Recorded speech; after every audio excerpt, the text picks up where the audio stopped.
Hello, all, and welcome to the Fantasy and Sci-Fi Fanatics podcast. I'm your host, Coolbaugh. Today, I have me a very special returning guest. No, returning guest, Alin Silverwood. How are you doing today? I'm on a three-peat. I'm doing Yeah, okay. yeah, How yeah. about yourself? Oh, pretty good. It was kind of a wild day, so it feels good to sit down and talk to somebody about comics and just like some fun stuff. So, I haven't uh, offended you enough that you've asked me back again, so I must be doing something right. well, Or my son I don't actually, know. I had like three interviews. It was like Friday, Saturday, Sunday, and I think I had to reschedule all three, due to him. So. Oh, Like you're a busy guy. I was like, yeah, I'm like, this is like your episode 25 for me, and then tomorrow I have 26. I'm halfway through for pre-records after tomorrow. So I was like, let's do this thing. So I'm feeling pretty good at this 25. point. Yeah, yeah, yeah. Episode That's good. 25. Yeah.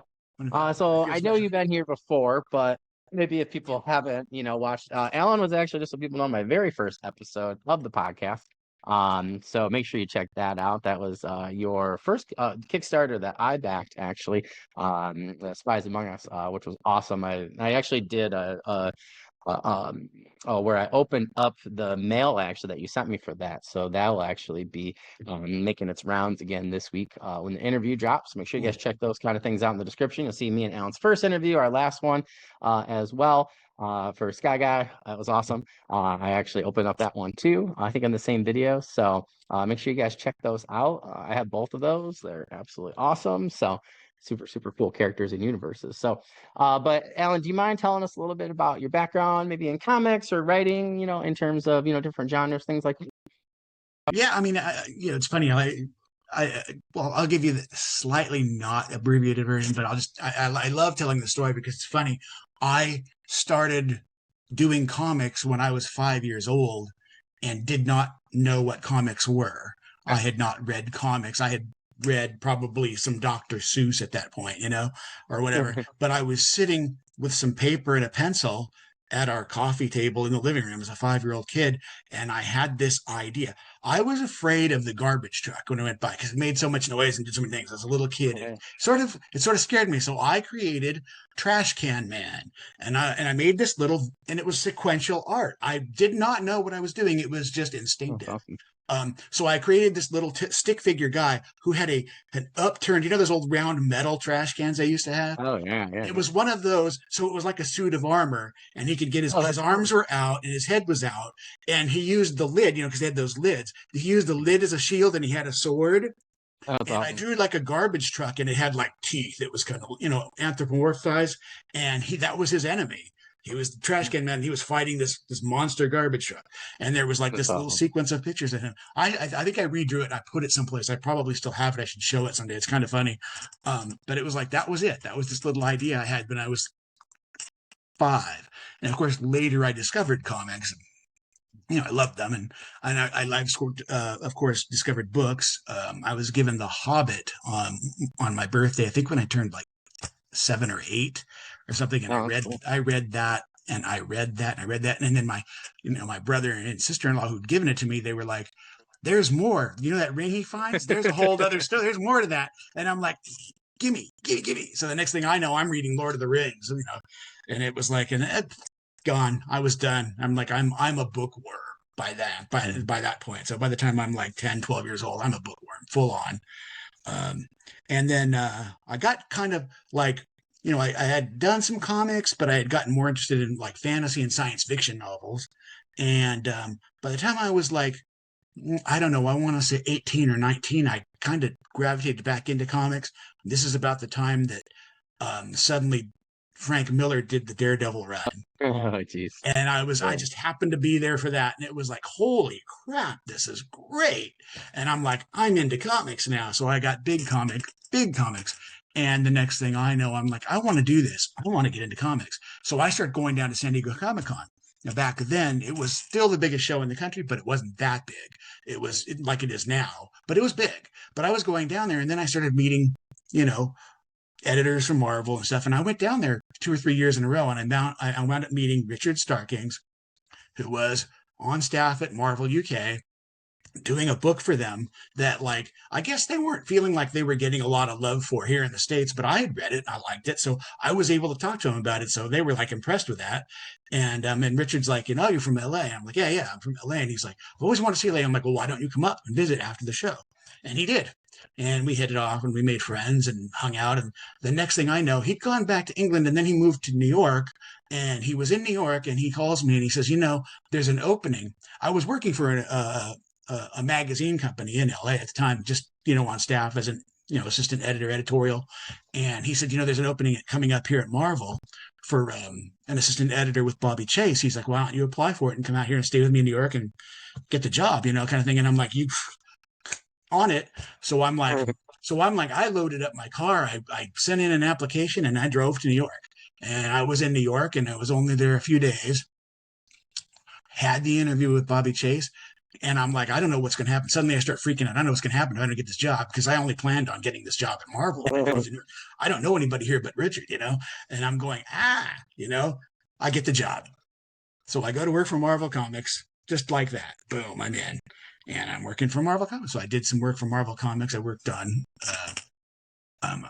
now I went by Gary Barnum because that's my birth name. It's not, my middle name is Alin, and Barnum is a name that my father took from his stepfather. It's not even the family name. So Alin Silverwood is really a better name for me anyway. But anyway, so if you see anything for Gary Barnum, Marvel Comics, back in the day, that was me. I worked on The Incredible Hulk and the revival of Ghost Rider and G.I. Joe, which I had a blast with, working with Larry Hama. And of course, the Hulk, we were working with Peter David. And these guys were all just amazing and fun. And the artists were great. And She-Hulk, we got to work with Steve Gerber. That's cool. And so different people coming through. It was just a blast. It was an amazing experience. I wouldn't trade it for the world. I had gotten married so young, and I was having some personal life problems, so I didn't get to stay there as long as I would have liked. Unfortunately, it was kind of a truncated, period of time at Marvel. But then, I came out of it and did other things. And then years later, I started kind of getting the bug to get back into doing stuff. And so I found this indie community. Guys are doing indie comics. They're doing them themselves. I'm like, oh my God. So I jumped into it. At that point, I'd been writing for Hot Wheels for several years. I've been working for Mattel, on a remote basis. And I'm like going, I can do this stuff. And I met a girl who got me to do a novel I'd been trying to write my whole life. And I had written several of it. That's The Lost Clans of Lydania. So I finished that and put that out. And then I started doing the comics. And so I'm just like, boom, I did that. Now, of course, in the meantime, over the years, I had found out that I'm severely ADD. So like focusing on one project and seeing it all the way through to the end is a real challenge for me. Yeah. So I've got several things going on that are like I got to finish the second book of Lydania. And like I was mentioning, I'm like well halfway into that second book. And it's like, but it's been a few years since I released Lost Clans. The second book is of course great. And there's a third book and I've got the covers for all of them. I'm looking at them on my wall up here. Great covers. But I'm like, I've got to finish these books because I have other books that I want to do, but I'm so busy doing the comics because comics is time consuming. You're chasing guys. You're like, I need an artist to do this and I need him to turn in the pages and I need, this thing done, the coloring, the lettering. And then there's the Kickstarter campaign, because that's really like, the first couple of comics I was able to do, I was able to finish the whole thing. I just did it out of pocket, and I'm like, oh, this is probably not the best way to do this. It's probably better to like have a few pages, get it on Kickstarter, have it funded, and then pay for that. Oh yeah. So I'm like, I'm kind of going back into that area, but it's like, I haven't had a problem. We did that with the first Infinite Souls, which is our Halloween book. I actually got together with some other guys that I admired, that I found in the indie community. And they had, I noticed that I had created this kind of pumpkin, like Black O-Lantern, like a pumpkin head character. And I noticed that some other guys had them. And I'm like going, it was around Halloween at the time. And I talked to these other guys. I'm like, we should do a book with all these guys together, like a Halloween theme. And then a bunch of other guys with horror guys were like, yeah, I'm in. So we wound up with a bunch of guys and I put together this story with them and we put out a book and then we got it drawn and it was great. Everybody loved it. So they've been waiting for this. So I've got the second book all ready to go. This week we should be launching Wednesday, at the latest Thursday, maybe. But the idea is to launch before Halloween. I'm just trying to get the last couple pieces in place, put the thing together. It's already on pre-launch up there for Infinite Souls 2. And this is the second half of the story. And then with several of these guys and their characters, we are going to collect and roll into the Twilight Order, which are going to be basically the supernatural guys. They're kind of the weird guys. That they're a little bit awkward, weird, or they're magical guys, girls. We have some great characters, and they're going to be the part of the Twilight Order, so we can do some recurring books with all of our. Oh, that's cool. Yeah, that's super cool. You should see the logo. Did I send you the logo for Twilight? Yeah. I was trying to pop it up. It would let me see it in the chat, but it wouldn't let me pop it up for some reason. But it looks awesome. Yeah, it's going to be pretty cool. I'm very excited about getting on to that too. But that can't happen until after we finish up Infinite Souls, which is where we're at now. And just to be clear, right? So I missed so it's a 2-issue book, right? Right. And you guys had the first issue. I'm like, and I just want to let people know because you guys are still doing. We can get both, right? Issue 1 and 2. Absolutely. Yeah. I just want people to know because I think I said it on. I was talking to my friend the other day. I was like we had talked about because it was Indigo you guys did, or was it a different one? It's Kickstarter. Oh, for the first issue, was it Indigo or what was the website? Oh, was it Kickstarter for the first one too? Yeah, absolutely. Yeah. Oh wow. I've only ever done Kickstarter. Yeah. Wow, Kickstarter sucks because it definitely did not send me that. It's so weird. It's so weird. I missed that whole first issue. Maybe I bought it and I forgot. That's really weird. But yeah, so something happened. Anyways, I'm a dad and a teacher, so it's been awful to get things. It's been a rough time, right? Yeah. But so I went to go. I remember at one point I had tried to go get issue 1, so I don't know how I missed the Kickstarter. It happened to me with another one too, though. Like I signed up for the pre-launch. I just want people to know sometimes this happens, right? It's like sign up for the pre-launch for like issue 1, and then I didn't get it or something. That happened to me with another comic too. So I'm so happy. I just want to say I'm so happy when people give you that option for like a tier or something like that. It was the other one was one of the concrete guys, one of the concrete comics. It wasn't Acolyte, but it was like a different one. So it was like their first character. Yeah, it was yours and theirs. Like for some reason I just didn't get the pre-launch. It went from pre-launch to launch, and I never got the info. So it was so weird. They're so not always happy. I'm so happy when people though, because they did the same thing, and I was waiting on my birthday, so I was like, for them, I was like, I'm gonna get the next tier. My wife's like, you might as well because you were gonna back them originally, because I was like my birthday present to myself, right? So that's that's what I did is I just bought the next tier because I was like I missed the other issue. I think it was 2 or 3 issues from them.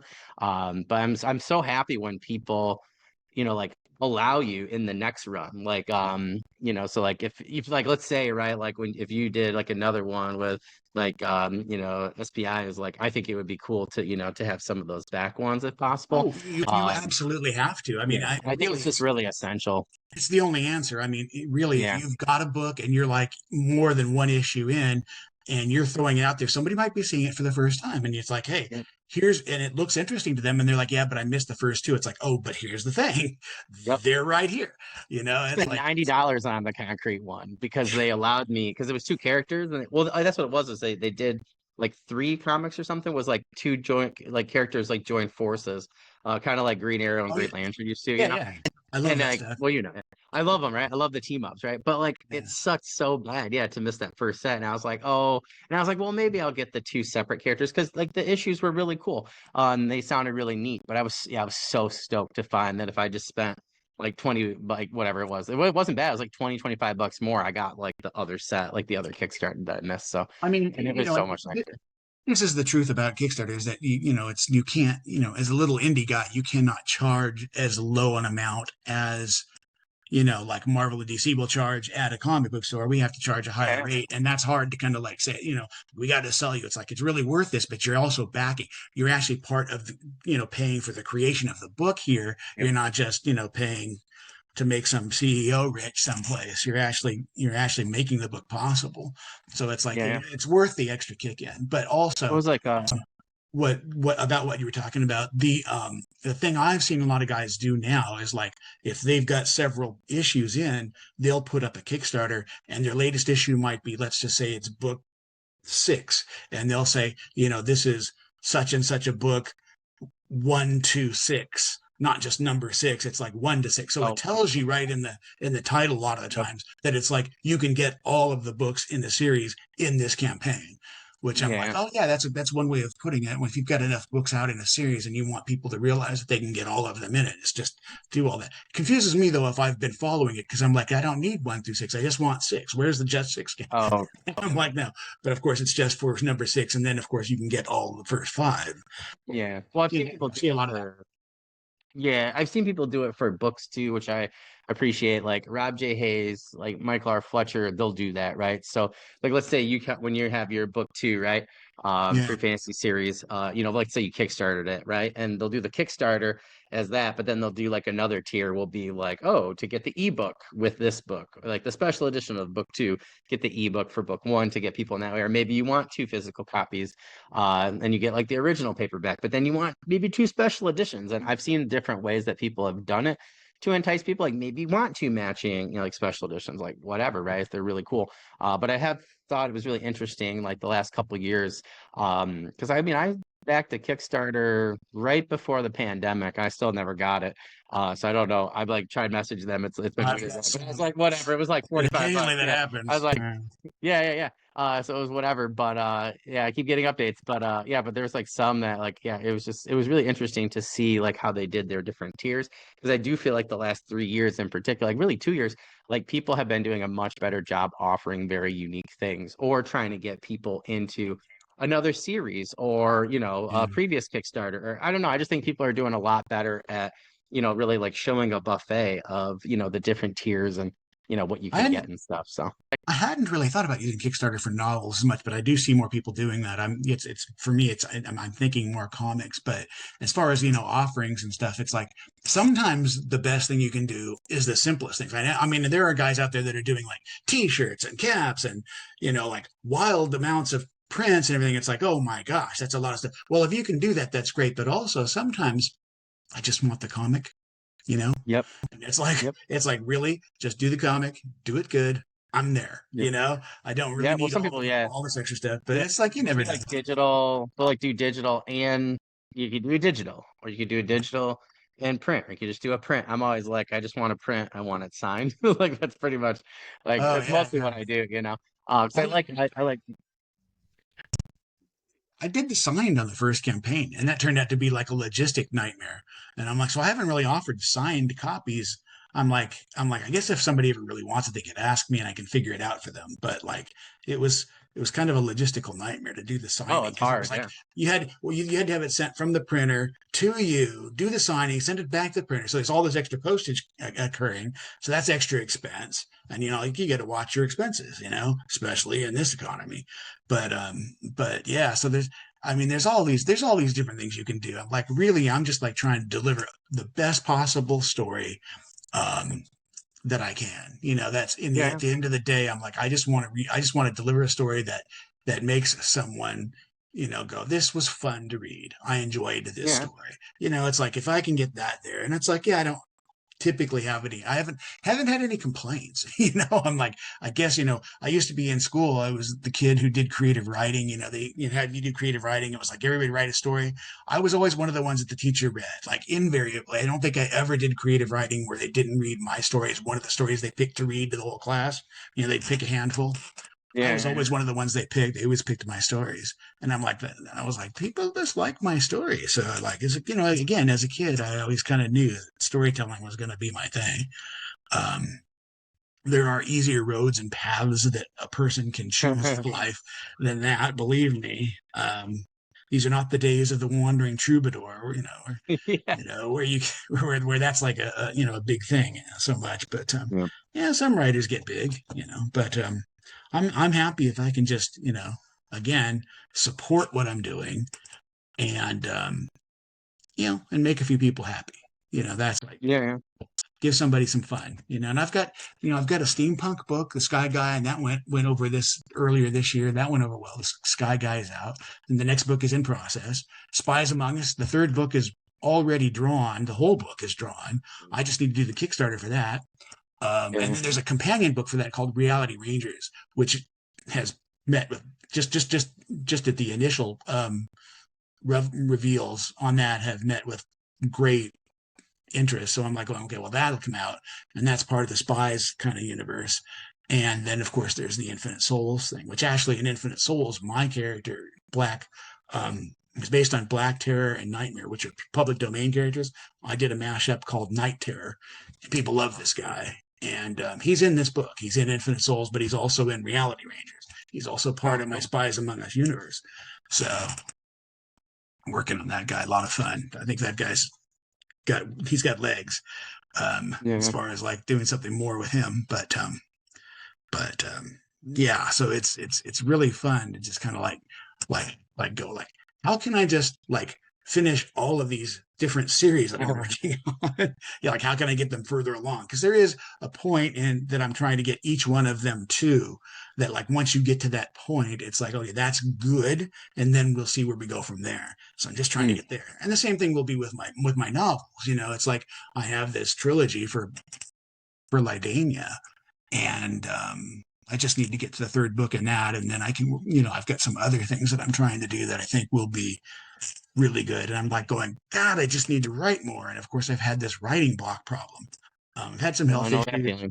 Yeah, it's rough. And then, you know, you add in some health issues and stuff over the years, and then a bit of writing block, and you're like going, before you know it, time has passed, and you're going, I need to get this stuff done. You know, I've got a lot of stuff to finish up here and get out. So I'm sitting on so much stuff that like it's already kind of like mostly done. I'm like, I just need to get it over that hump and put it out there so that people can enjoy it, you know? Yeah. I'm like that with my first prequel novella. I'm just like, I have a bunch of stuff, and now I finally figured out how I'm gonna fix it. But now I'm like so tired. Like I have to like actually like fix all the stuff that I just fixed. I'm just like, oh, I'm like, my friend goes, I don't really know if you can count this as a fifth draft. He goes, you've been rewriting certain scenes for, you know, 6, 7, 8 months at this point. He's like, it might be on like draft 7 or something. I'm like, I know, but I know if I could just get this one done, I can knock out some other things. But yeah, it definitely like weighs on you. Like we'll never had this experience before with it, like something like this. So yeah, it's like it's weird. I'm like, I've literally finished, I have like 5 rough drafts of books that I need to just like, or novellas I just need to like wrap up just this one so I can just go boom, boom, boom, boom. And I just like can't seem to like find the mental energy lately. So I totally understand. It's a hard time for that. Yeah. But yeah, I hate rewrites. I mean, rewrites are the worst for me. It's like I want my first draft, and that's probably what holds me up a lot too, is like I want my first draft to be as close to final as possible. So I'm kind of self-editing as I'm writing, which is why it takes longer, but it will save me time on the back end because I won't have to spend time going back and doing big rewrites. But I realized that what was happening is that was preventing me from moving forward at all. So I've kind of started going, okay, now most people do this thing where they just like, let's just put a bunch of stuff out and then go back and then fix it up. And I'm going, maybe I need to try that. So I've kind of started taking that course a little bit. And so I'm sort of like somewhere in between. I'm like, I'm not just going just blah, but I'm also not just going, okay, let me just make sure the paragraph I just wrote is good. Then I'll write this paragraph. And then we go back to that last paragraph and, you know, like I'm like fixing it just as I go. I'm like, no, let me try to get more out and then go back, you know. So I'm kind of in that place. I'm like, let's see if that makes me some more progress. This year, I think I've made a little more progress, which means with luck, fortune, and, you know, God willing and the creek don't rise, as they say, I can get the second Lydania book out next year, and then maybe a couple of those things too. You know, Cool. There's a lot of stuff. No, yeah. Just so we go back and talk specifically, maybe people, you know, like I wanted to let people know, like we did talk about Infinite Souls issue 1 in our second interview this past season when you came back and joined us. So they can definitely check that out. But do you mind just kind of giving us like an overview of the 2 issues for Infinite Souls? That way people have a little bit more of an idea about that storyline. I know you talked about some of the characters, but Yeah. Well, in Infinite Souls, one of the, what kind of formed the story was the backstories from all these other creators that I knew, all these other indie guys. They had these interesting characters, and I threw them in, and they gave me their backstories, and I'm going, oh, that's cool. Hey, wait, that I can use that. I can do something with that. It's like it all just kind of like gave me a whole idea, and I was like, I saw this thing, and I'm like, let me just try that. Rodney Lockett of Iron Gate Comics had a character named Dr. Spectral who has this book. He's the guardian of the Voynich manuscript. Now, the Voynich manuscript is a real thing. It's Yeah, like it's awesome. it's some kind of middle-aged thing that's like apparently has mystic connotations, but we don't know what it means and we don't understand it. So I'm like, well, Yeah. that's just fun. I just love mystic stuff like that. Yeah. So I'm like, well, let's use that.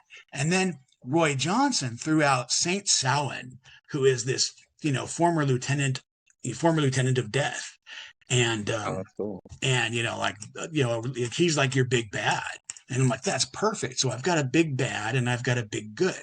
Perfect. So they're the heads of the two teams, you know? So what happens is Saint Samhain, since I wanted to tie into Halloween, as you come close to Halloween, the veil's thinnest and you can, reach, the dead and souls. And I'm like, well, Saint Samhain can maybe make use of a lot of souls, a lot of the dead. Let's see what he can do. Now, what would he do if he got his hands on a copy of the Voyage manuscript? Mm. And I built in this thing. It's in my SPIs universe. It's basically that there's a lot of alternate realities. It's not the same thing as multiple universes. It's really kind of more of an infinite thing. It's like, like when you read Marvel or DC and they do like, well, here's a multiple universe thing. And you go in there and there's like, it might be the same guy, but he's like really different or whatever. Well, in my universe, when you have an alternate reality, there's an alternate reality for every split second of everything that happens. Everything that changed, everything where I could have used my left hand or my right hand splits off into a reality, like everything. And that's just one guy. But you take me splitting off my left hand or my right hand versus you nodding or actually turning your head. Boom, that's another reality. So you've got infinite realities because there are so many, and it just goes out. I mean, it could be like an ant, like turned left or right. It's like, and then you add that up, and it's stackable. It's like it's not just one thing. It can be one thing plus the other thing, one thing plus another thing plus another thing, and it's like each one of these things creates it. So there's multiple, like infinite realities so close to our own that you could pull someone from that reality into a reality, and you'd never even know. But the further out you go, the more things are a little bit different. And that's when you start getting the Mandela effect. Like I seem to remember this thing. It's like some people do that. So it's like maybe you've been moved over from reality a little further away, kind of a thing. So I'm playing with this whole, alternate realities. And with, other creators, it's like they're different realities. And I'm like, so if he can open up the gate to the dead on Halloween, that's one thing. He can grab, the dead and souls and make use of them. But what if he could do that throughout infinite realities, infinite souls? So he's got this. So he gets a hold of this book in his reality. He goes to one reality. He captures a Dr. Spectral in that reality and steals the book from him. And then he finds that the way to do this thing is you have to find the elements of this lost artifact called the pentagram stone, which is scattered in pieces. It's like scattered in pieces throughout different realities in different areas. So he gathers a bunch of bad guys, and that's like some of our creepy bad guys, and he sends them out on their little errands to gather the pieces of this pentagram stone and bring it back to him. In the meantime, Dr. Spectral has become aware that the Dr. Spectral in another reality has been robbed of his voice management. So it's his job to step up and, cover him, try to recover that and prevent what's going to happen. So he finds out what the plan is. He sends out the good guys. It's like, you've got to recover these pieces of the pentagram stone before this Saint Samhain does. Otherwise, he's going to release the dead of infinite realities, all the souls. So you have this kind of like, it's like this race to see who can get this pentagram stone first. And that becomes like, a lot of interesting conflicts, and you get the characters' interactions and, face-offs, and you find out that there are some tricks and twists and turns in there, especially toward the end. And that leads us to the second book without spoiling anything. It leads us to the second book. And in the second book, our heroes are dealing with the fallout from the first book.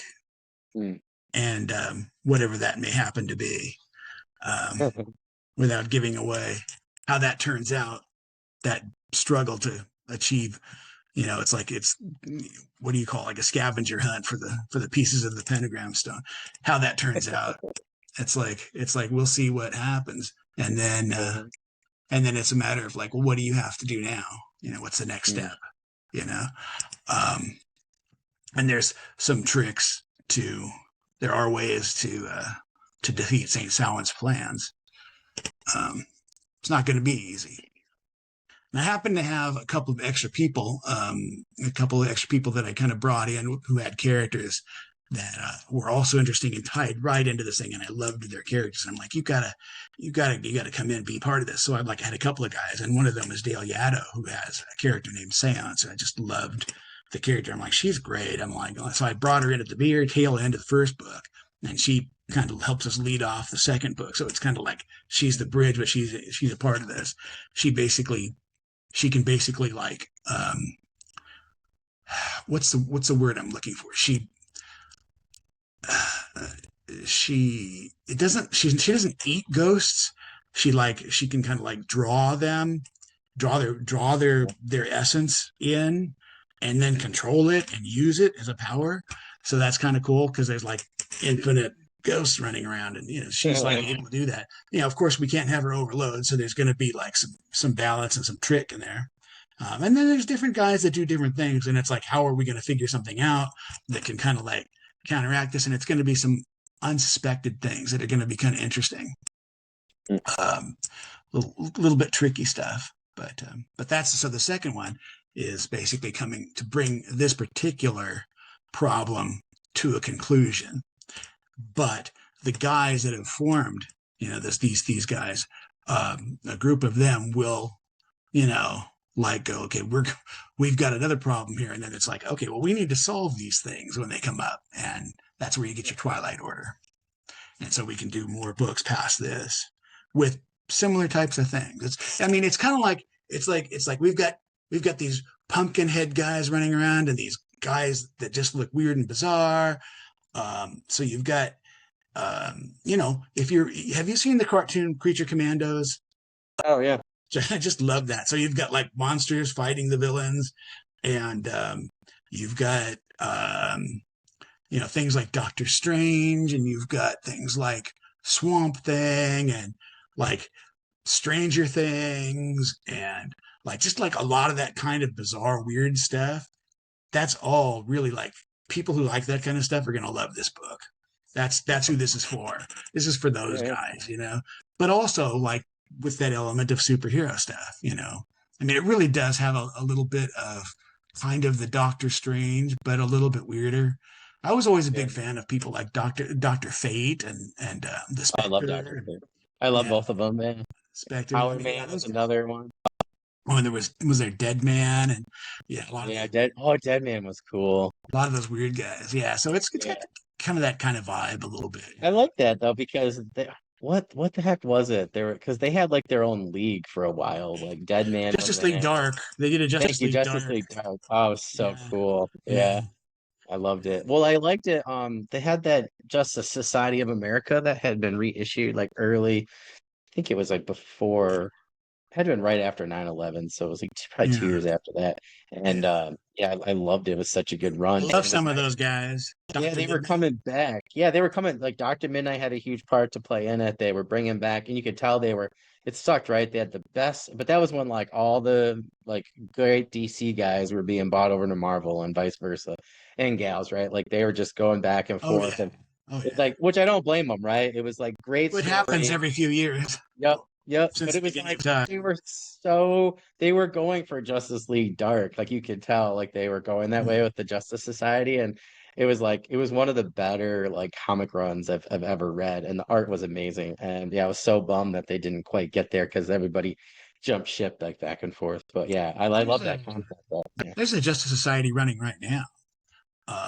Which I have picked up, but I have not read the books. I do have a to be read pile that is not completed, but I've grabbed the new Justice, because I always like seeing, like I was always a big fan of some of those guys. I loved seeing Our Man and Dr. Midnight and, Spectre and Dr. Fate and those guys. And of course I like, some of the guys that like showed up, if you go far enough back, like they did that All-Star Squadron and they had an expanded group and it had guys like Johnny Quick and Liberty Bill and Amazing Man and Tarantula, the DC Tarantula guy. He's a really cool guy. Yeah. I just loved some of those characters, and I'm like, I want to see more of those kind of guys. And so I'm like, ooh. And then they did Infinity Incorporated, where they create some guys that were really neat. Like I loved Jade and Obsidian, the idea that the original Green Lanterns kids came out with these, different kind of abilities, and I was like, those guys were really neat. So I think some of them. I think that like this current Justice Society is a little bit of a mix of the original guys and some of the younger generation. I think that's what they're doing. Yeah. And I'm like, that's cool, but I would love to see it expand and have different guys.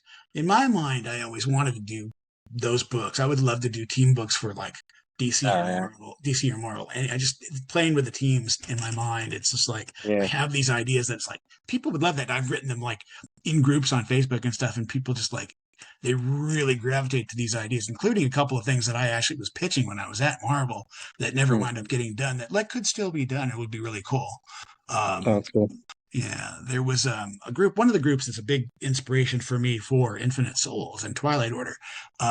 Mark Grunwald had created a group called the Night Shift at Marvel, and with the Shroud and some other guys. And I always wanted to do a version of the Night Shift. I had this great idea for them that I wanted to do for Marvel that would have been fantastic. It would have had the Shroud. I wanted to use Gargoyle. That's cool. Yeah, right. The Shroud, Gargoyle. There was a mystic character, Native American mystic character called Black Crow, and I wanted to use a version of him in it. And of course, it had Werewolf by Night. And I wanted to do another version of Ghost Rider because you know how they've done kind of different versions. I wanted to do like a Victorian Ghost Rider version. Because they've done the Western one, and then they've done like the modern one on the motorcycle. I want to do like a Victorian Ghost Rider, and he was going to be like in that group, and it wouldn't have called him Ghost Rider, but some other kind of rider because they got like Phantom Rider term for ones, and I'm like I actually wrote a story for them, but so I kind of had this really neat concept idea going for them, and Man Thing was going to be kind of in there and stuff. So I was going to throw all that together and do like kind of elevate the Night Shift into a book and offer it and throw that out there. I'm like, I really wanted to do that for them. I'd still love to do that. I think that'd still be really cool, especially now people being into a lot of this stuff. Might change what my lineup would look like because some of these things have changed for them now. But I just love this kind of stuff, this place where magic meets superhero kind of thing. It's kind of fun for me. And it wasn't always my thing, I was always more of an Avengers guy. I love the team books, but I love the Avengers, I'm a big fan of Archery and Robin Hood. So when you got to the team books, it's like I love Justice League, I love the Avengers, but I love Hawkeye, I love Green Arrow. So, that's a whole nother story. Obviously that's more in my Spies Among Us thing, but there's some weird stuff in that too. So I play with the weird. I'm a weird guy. There's no denying it, but I think it comes out with some stuff that maybe people haven't thought of. So I'm like, this is kind of a little bit different. It sounds like the same take until you read it and you're like, oh, this is a little bit different. This is a little bit weird. Well, I think you do a good job of pulling on what people know and like, but making like with Spies Among Us, like you have so many cool characters. I'm like, oh, that's a really cool idea. And I'm like, that's really neat. And, I think you do a good job too with like Sky Guy, right? Bringing what people know about the genre, but then doing unique things. So I think that's really hard for people. So that's my thing is a twist. This is cool. Like, I'm like, this is cool. I'm like, it's like Justice League Dark, but just a little different. So I think that's like really, really cool. And I like that you guys pulled in like different people's characters and stuff. And I also really love the fact that I think people should just pause real quick and go check out the art. First of all, like it's like amazing. But yeah, like anything like on the pre-launch for the Kickstarter, story-wise just looks awesome. One of our guys, Roy Johnson, who provides the big bad Saint Salad, he has a campaign going right now for his 12th book. I mean, this in the small indie creator community, this is kind of a milestone. Not too Yeah, many yeah, guys. Not too many guys are 12 books into a series. yeah. He's 12 books into Sentinels right now. He's got it right now on Kickstarter. You can see Sentinels 1 through 12, and you can get all of them if you don't have any of them. But the Sentinels are a really fun book. The thing that Roy and I have kind of in common is that both of us looked at public domain characters and thought those could be really cool mixed in with our original creations, Yeah. And I'm like, I had a little bit of a different approach. Like for me, my public domain mashups they're going to be part of Reality Rangers, which ties into my Spies Among Us, but they come from another place. And with Roy, they're just kind of all mixed together. He's done his takes on some public domain guys, and they're in with his original guys, which are just fascinating. He does great character creation and development. So it's a fun book, and they're fun, and I love that kind of stuff. So it's like we kind of connected on that level, even though we're using different approaches. But it's like that idea that some of those public domain guys can actually inspire new stuff as well as your own creations. It's like it's neat. I mean, if you've never looked at the old public domain characters, there's a lot of really weird characters, and some of them, it's like there's some pretty neat concepts, and if you just played with them and stuff, then they could make them really really cool for today too. Yeah. Well, if I took like the idea, like I was curious about, like always loved GI Joe, but I was like, what if every country had their own GI Joe team? And then I was like, wait a minute, I love superheroes. So I was like, what if every country had their own GI Joe team, but they were made up of superheroes of kind? So that's where I'm like doing some stuff with that at some point. I just love superhero books. Not just comics, but like books. Like I'm really into Full Metal, like Superhero by Jeffrey H. Haskell. I like the Wraith I know him. too. I know Jeffrey. Yeah, yeah, Yeah. just amazing author. So there's like some other ones. Yeah, but I love how they take comics and put them into book form, but like really make you feel, the comic in them, if that makes sense. I think that there's a couple other ones I read too that I'm just like, oh, this is really fun and this is really neat. But when I first put out Spies Among Us, I did a novelization of the first issue. I was going to do these. I was going to do these novellas of the series because I'm like, I can put so much more in and do that and like have it be this companion novella series. And I'm like, it didn't really do very well. And I'm like I think it may have been like I didn't have the right kind of. I had a beautiful cover by Raymond Lee. He does these gorgeous paintings, but I'm like, I don't know that that's the thing that's going to sell that book on to novel readers. So I've kind of thought, if I ever went back and changed the covers and then went ahead and did what I was going to try to do, which would be just a series of short novels that tell the story, I think it would still be really cool. I think people would still, like, maybe people who don't read comics would still enjoy this story of superheroes, because it's like it's more than about superheroes. It's about this world where superheroes have essentially been kept secret and they're suddenly exposed to the public. They've been living among us. Superpowered individuals, spies, have been living among us. So we find out the world goes crazy, and it's like there's this one person who's responsible for it, Dr. Anonymous. And it's like, well, how has he been keeping them a secret, and what happened to him? He disappears. That's where you come into the story. It's like he's just disappeared, and the world is kind of going crazy because all these superpowered individuals are exposed. And there's this group that kind of coalesces, and they're like, we've got to go find this guy. Like who was he? What was he doing? How was he doing this? Where is he? What happened to him? Was it foul play? What happened? Where is he? So it's like, so there's kind of this mystery, and it's epic because there's a lot of different factions doing things and jockeying for what this means in this new world where we are now no longer a secret, so it's really got like a lot of elements, and I'm like, God, maybe I tried to do too much, but I'm like, no, I like this. I like a lot going on. It'll be fun, and of course, the ultimate reveal in the end is going to be a mind blower. It's still a pretty cool mind blower. I'm like, I can't wait to get there. I just got to get there. But Reality Rangers, and now that I'm doing Reality Rangers, it's going to be because Dr. Anonymous appears in Reality Rangers, so it's going to be a little bit of a tip off, a little bit of a clue. Just a little bit. Like if you look at it, you think about it, you might be able to figure out what it is. But it ties into the whole thing. But it also can, you can also read it standalone. It's like basically it's these people whose worlds have been torn apart by this guy, and they figure out how to break through realities, and they join forces, and they're going after him. he's the hunted. So it's like in Yeah. Spies Among Us, they're trying to find him. In Reality Rangers, they're trying to find him, but for entirely different reasons. Yeah.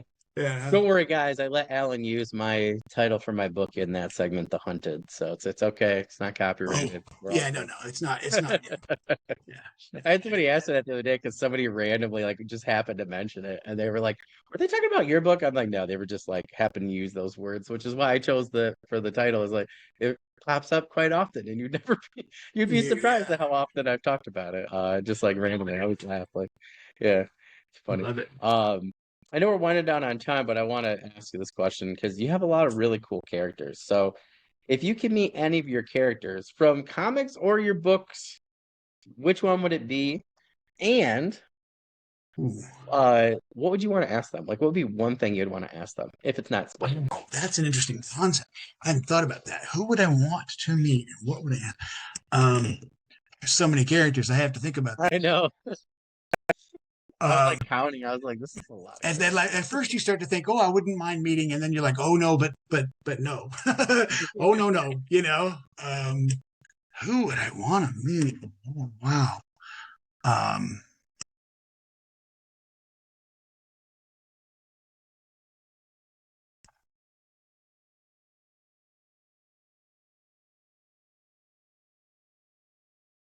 that is a really hard one.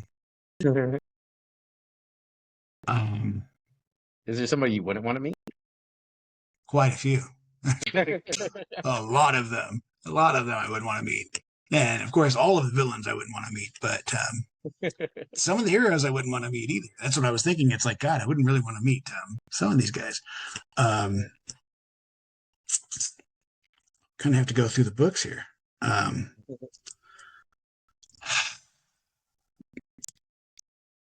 Man,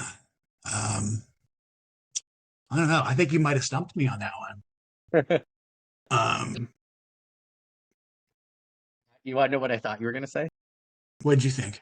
I thought you were gonna talk about one of the main characters from Sky Guy. I was like, for sure. I don't know why. Well, actually, yeah. I mean, honestly, Marbury comes to mind. Yeah, that's what I thought. Yeah. You know, Marbury comes to mind. He definitely would be a guy that would be, you'd have a lot to talk about. And Yeah. he's interesting, and you really don't have anything to fear from him. You know, he might be the guy.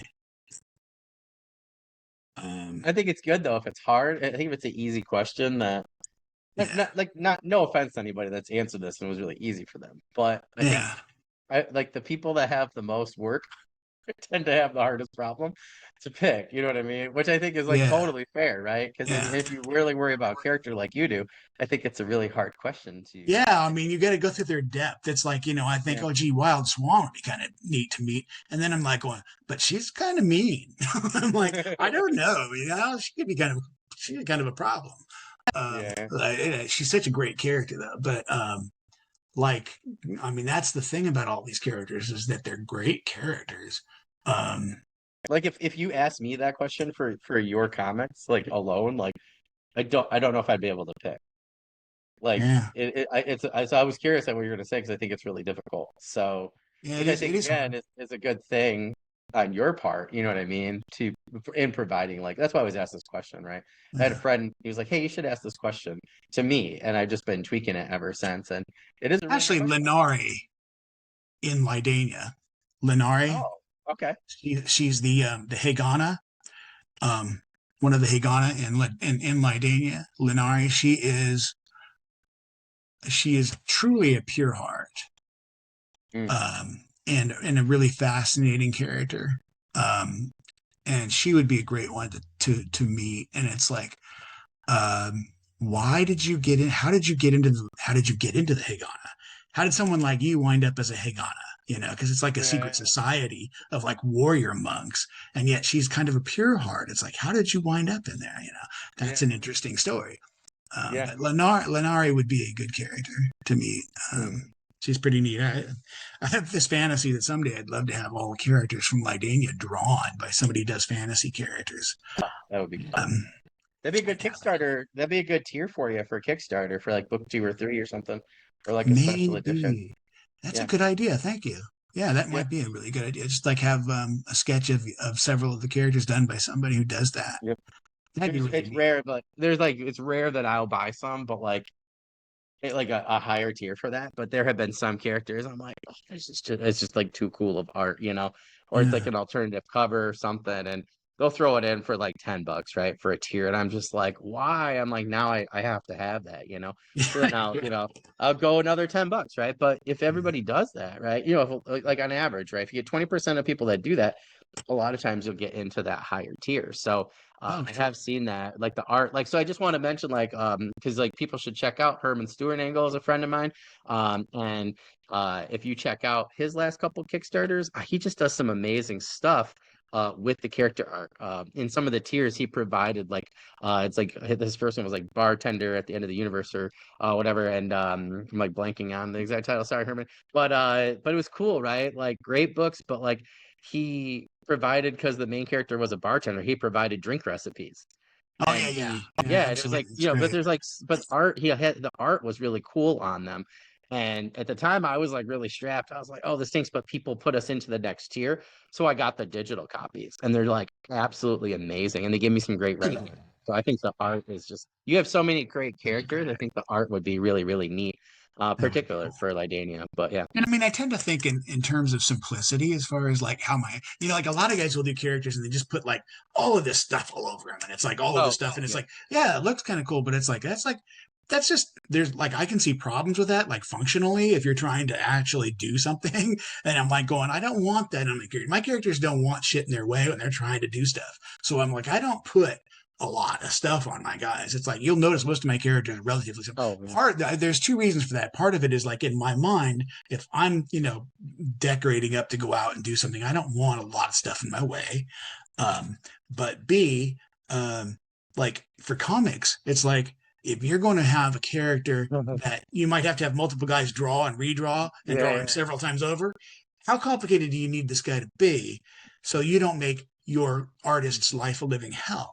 Yeah, I think of It's like, Spawn's cape every time, right? Like, where were the holes?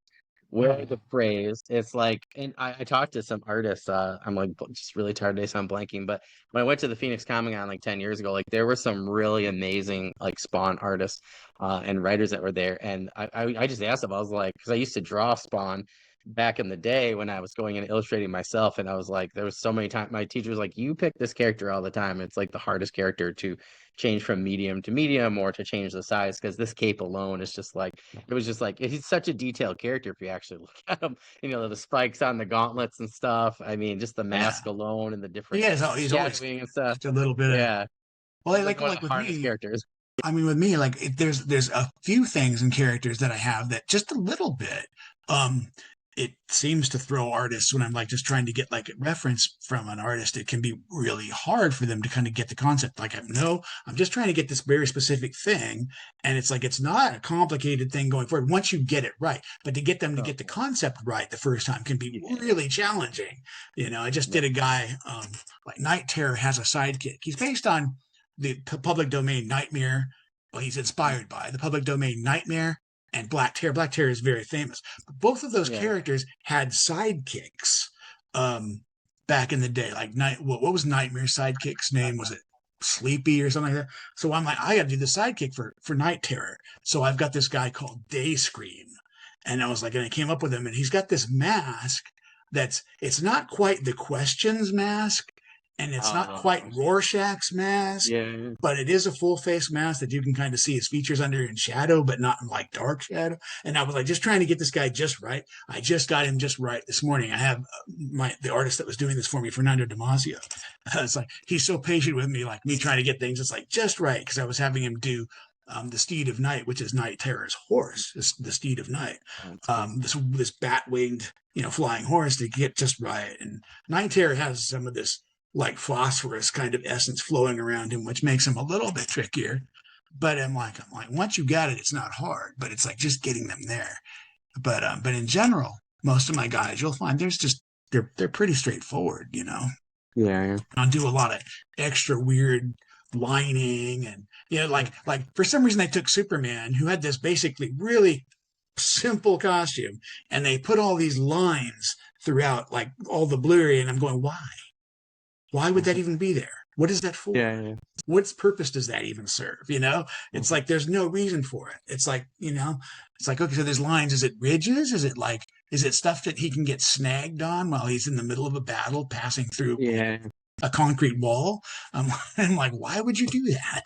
I don't get it. Yeah. I'm like, Yeah, I don't absolutely. get it. It's like, oh, it I makes see me that cool. I see it with like martial arts characters a lot, and like sorry, I love Iron Fist, but why would Danny Rand have a like you have his the ties for his little like headband are so Right. long. I'm like somebody's just gonna yank on it. Like it's Yeah. the one thing about his costume that like really bugs Yeah. me. I'm just like I don't know. It's That really one, interesting. that one I'm not as bothered by, but I can see where you're going. It's like, yeah, there are certain things, and you're like, that's just going to get in the way. Well, I mean, the whole thing that came up with capes, capes in Oh yeah, general. yeah. It's like, yeah, so you don't see very many of my characters in capes at all. I don't do Yep. capes a lot because I'm like, yeah, I mean, I like a cloak. A cloak is cool. Cloaks are cool. Yeah. They do serve a purpose, especially if you're like a mystical character. I Yeah. actually think Superman should have a cloak, not a cape. In my opinion, Yeah. Superman should be redesigned just a little bit so that cape is actually a cloak, and it'll serve a And now we're purpose. canceled, Alan. Now we're canceled. Why is that? Oh, because you just said Superman needs a cloak instead of a cape. I just want to put that out there, people. It was a joke. Nobody report us or anything. Don't cancel us. So, I mentioned that. Something This somebody is just my opinion. flipped I think out on me, Superman. Alan. No, I agree. Somebody flipped out. I go, I think they can't. Well, because in the new movie, it's not a spoiler because in the trailer, like, one of the other characters uses his cape, right, to like to just Yeah, boom, yeah. boom, boom, I and have a it's like, character. yeah, I have a character. It's odd because I just saw that movie like a couple weeks ago. I hadn't seen it yet. uh, But Green Phantasm is one of my characters. It's in Reality Rangers, and he's basically he's a cross between Phantasmo and the Green Llama. And the Green Llama isn't exactly public domain, but it's just inspired. So he's kind of this mystic guy, but he has a cloak, and he can use it, and he can take it off and whip it and do things with it. And I was like, that'll awesome. be really cool. I'm like, maybe I've seen it someplace before. I don't know, but I'm like, so he's Oh, it's got the this cloak cape. that he can use. Yeah, it's a cloak, and What he have you can seen that use TV it to show? do things. Yeah, Green With Phantasm. He's the in Reality Rangers, and it's like, and he's a mystic kind of guy. yeah. So he can do this thing. He's actually a dead man kind of. He's almost dead man. Like there's a lot of dead man influence in who he is because he's actually a dead guy who Oh, actually he masquerades as a live guy rather than the mhm. opposite. Yeah. His his dead superhero is actually his natural state. His it's Oh, like he masquerades as a real live guy. That's the masquerade, that's not the other way awesome. around. Yeah. So it's kind of funny, but like one of the things is that he can use his cloak to do things. Which I'm like, that's pretty cool. And then I saw that in the movie. I'm like, oh yeah. See, that is cool. That is a thing that you can do with a cloak, or a cape or whatever. I think it's cool and well if no one's I mean it was only like 8 episodes but they had some like interesting things but it was like the TV show The Cape and Oh he yeah, I remember yeah that. he like uses the cape Oh, yeah and like it was just so cool I forgot all about that. Maybe that's where I got yeah the idea really cool of you. it was really cool I do remember I've that. I've I've used it quite a bit in things for Yeah. fantasy sci-fi or I thought like just like that aspect of like I always think right like people are like oh why do you check this out why I'm like you never know where you're gonna get a really cool idea and that I mean there was other Well, things sometimes you like forget where it may be like rolling around in your yeah. subconscious. I had forgotten about that show completely until you mentioned it right now. I I'm like, just oh, yeah, rewatched it a couple of years ago the yeah and the character. cape was the cape itself in the cape was the It's coolest the thing superhero. Yeah, it's yeah the it was it's really the cool item. yeah it was really neat I mean, you even go into Lord of the Rings. It's like, and they get the elven cloaks, and they serve a yeah yep purpose. yep It's like, yeah, well, that's kind of like my thought about Superman. Why, like he's got this cape, and it's like made out of this material from Krypton, and I'm like, mm, why couldn't he use that? And it's like I've always thought that Superman needs to be powered down a little bit, but like so like I have this slightly altered take on Superman in my mind that I think would be really cool and it would make him a little bit more appealing because I think a lot of people are turned off by Superman being so overpowered that it's like you never feel like he's in any real danger. mm. It's really hard to make it seem like he's in danger. Which is why I really liked the movie because I The movie felt did a I great was job. like there was one point I was like I know, right? Like, wow, and I was like it's the only time I've ever felt that way with Superman. Although I I do have to loved say it. I loved it. the Batman Superman cartoons though They did a Well, great now job. those are great.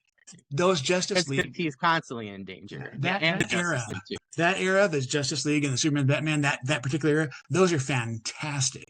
To me, those if I were able to, like today, right now, if I were able to walk into DC and they said write Justice League, I would go straight to Justice League Unlimited and go, okay, this Justice League and Justice League Unlimited, this is where I start. This is my starting point right here. This is the element. This is the exact tone and the right kind of feel for what Justice League should be. In my feeling, that's what Justice League is. That was like the Yeah. quintessential Justice League right there. I love that. I love those guys. I mean, of course, obviously, I'd switch guys around a bit. But and yeah, I even have ideas. I have an idea for that, but for why that would work. But all my dreams. Yeah. Oh, I feel you there. Yeah, I feel you. dream. But we wanted down on time, Alan. But I want to make sure we got time enough for that last question because it's always really important for us to send people to wherever we want them to go. So, do you have any news, updates, current projects, anything like that you can share with us? Keep in mind that this is gonna go out next Monday, Right. so right after Halloween. So, anything that you want us to go to, let us know. Well, Infinite Souls 2 will be live on Kickstarter when this goes out. So you'd be able to go to Kickstarter and find Infinite Souls 2 and be able to back it. And you can get Infinite Souls 1 if you missed it. There's also cameo appearances. So you can get a cameo. I'm doing a set of trading cards with this one, and you will have the opportunity to get your character on a trading card and be part of this deck of trading cards that are going to be in this campaign. So there's that. Plus, you can appear in the book. Plus, there's a cameo cover. There's going to be some commissions by some great artists. A lot of stuff going on with this one. So this is a really cool chance to jump in, and you'll be ready for Twilight Order when that comes along, which is going to be crazy. So that's going on. In the meantime, Reality Rangers is in progress, and I'm hoping to launch that early next year. And that I also have the third issue of Spies Among Us, which is just about ready to go. And that should kind of go out about the same time as Reality Rangers. The second issue of Sky Guy is in progress. Artist Ryan Best, great artist. He's working on it. So that should come out next year. And, again, like I said, fingers crossed, my next Lydania book will be out next year. So Sky Guy, Spies Among Us, Reality Rangers, currently Infinite Souls, and then my book, the Lost Weaponsmiths of Lydania. Hopefully we'll get that out next year, and then there may be some other surprises. We'll see what happens. We'll see what next year brings. It's kind of needing a few things to kind of come my way here, but I mean, I feel like I got a lot of stuff that people will love if I can just get it out to them. And my biggest problem is finding people and getting them to notice my stuff and notice me at this point. But I got good stuff for you guys.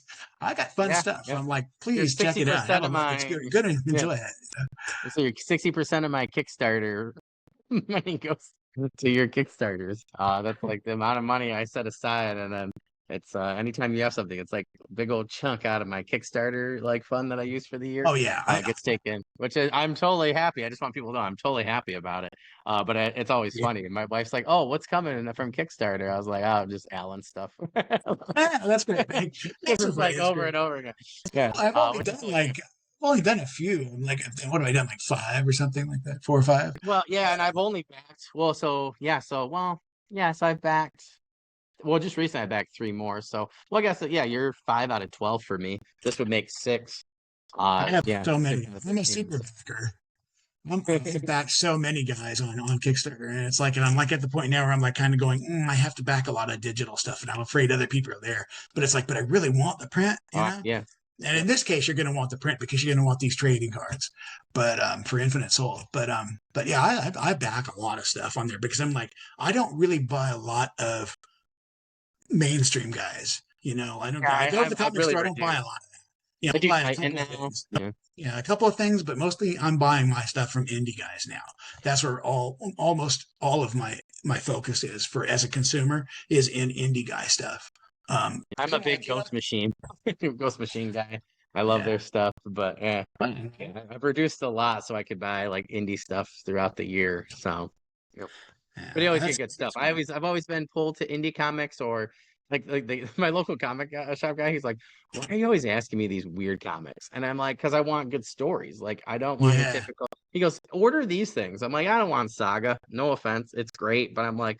I read the yeah, first that's like good. couple of graphic novels, yeah, but I'm like, I want something else, and I want stuff Yeah, that's like hard to find. And Kickstarter is where I spend my money, or I go to Comic Cons and I find local guys or gals, and I buy their stuff, and I don't know, I get what I need, right? I get really unique, yeah. interesting stories that scratch that itch for me as a writer and a reader, and I like the art. It's always really cool. So, but yeah, And Kickstarter's definitely helped me out. So and I mean, years ago when you said indie comics, you basically meant anybody who wasn't Marvel or DC. yeah, Now, it was like when I Vertigo, say, Dark Horse, yeah, right, well, yeah, Dark Horse Rebels and too. ultimately Image. It's like now when I talk about indies, you cannot include companies. Any company, they're not an indie. Dark Horse is Yeah, not indie. Image is not indie. Um, who's another big one like Dynamite? yeah, yeah. That's Dynamite. it. These guys to me, if they have a Boom. staff, boom, boom. That was the other one I was trying to think of. Boom, Dynamite. These guys to me, if they have a staff, like if they have a functional permanent staff and they're paying salary to me, that's not indie.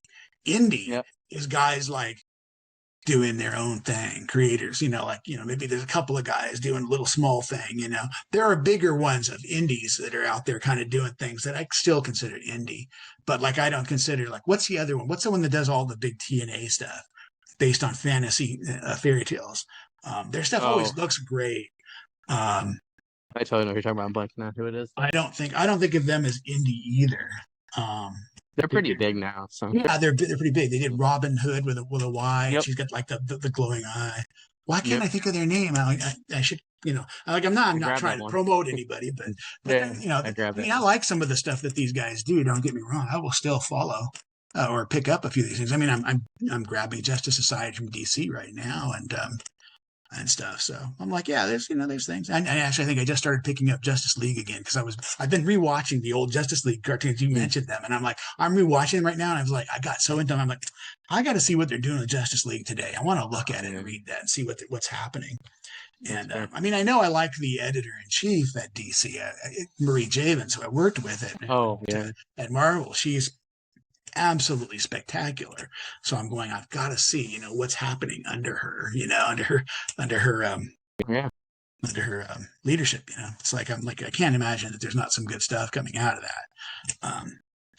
But so I will always stop and if I can take a moment and look around a little bit at what everyone's doing, indie or yeah. not. But my focus is the indie guys. I'm just like I really want to support, guys. I know that they're working hard. They're trying to scramble stuff together. They're working from home, and it's like, yeah, it's not exactly what you might pull out of a DC or a Marvel, Oh, but it's better in a different way because it's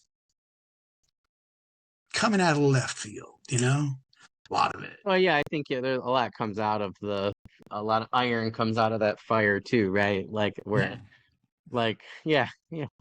Like just the like fact that I'll finish my prequel novella and put it out there, like it's like better than nothing. But it's had a lot of time to hopefully get crushed, and maybe it'll be a diamond. You never know. But I think that's what the indie community does, is it you crushes don't a know. lot of those things, and yeah, and you get some pretty good Yeah. diamonds, whether it's book or comic or movie or something like that. So I think that There's makes a total lot of sense. talent running around out there, and Yeah, it's that's a good not way to put it. not all been found, and people don't know it's there. It's like that's Yep, the thing. yep, yep. It's sitting around out there. So No, like totally true. you know. Well, Alan, thank you so much. This was great. Another Kickstarter I'm backing for you. So I can't Thanks wait. for having me back. Yeah, I'm really excited about getting first issue and being able to read both. I'm actually going to start reviewing comics for the channel once the new year hits. Uh-oh. So, well, just like I always just talk about what I like. If I don't like something, I don't do a video of it. I'm not going to spend my time. I just don't Okay. have All right. time. I'm only doing stuff that I like. Sure. So, Yeah. Yeah. well, yeah, like If you I'm can't say really something excited nice, to. don't say nothing at all. Yeah, yeah, yeah. I mean, well, essentially was, everybody's trying their hardest, I feel. But That's yeah, so true. I That's just, true. yeah, I just don't, I don't think, my mom taught me that. So I feel like I'm just saying nice things. But yeah, like I'm just gonna show people what I spend my time and money on, and I think it's fair. And if I don't, like, maybe I didn't get to it, or they can make their own assumptions, that kind of thing. Sure. But yeah, I got Spies Among Us ready to go for that. I got Sky Guy, so once I get the other issues, I'll just like keep doing that. I'll probably do them like per issue, particularly for like indie. If it's something bigger, I'll do like the series or something. But for indie, I'm gonna Yeah, do it. because we can't put out a book every month. Yeah. It But I doesn't figure happen more like that. videos help out and stuff. They're gonna be Absolutely. spoilers, so I'm gonna say that right from the start for people. So just so you guys know, my book reviews won't be, but comics will. If you want me to do something else, you guys, let me know, email or something. Guests, or anybody like audience like watching, right? Like it's just to help guests, like Alan try to, get their stuff out there. So if you want a different video on maybe Alan's, Spies Among Us or something, or there was something you like, just let me know. So I will be starting to do those as well once January hits. But make sure you guys go check out Alan's Kickstarter. I'm going to be posting it all over everything. So please make sure you just go to the description anywhere you're watching or listening to this podcast. Check that out. Alan's always got really, really cool stuff. So that's why it's 60% of my budget usually when he has something out. I'm like, I'm just going to get it. I usually do like 3 Kickstarters a year. If Alan has one, I do it. So make sure you guys check that out. I don't do that for everybody. I don't say that about everybody. So that means you should check this one out.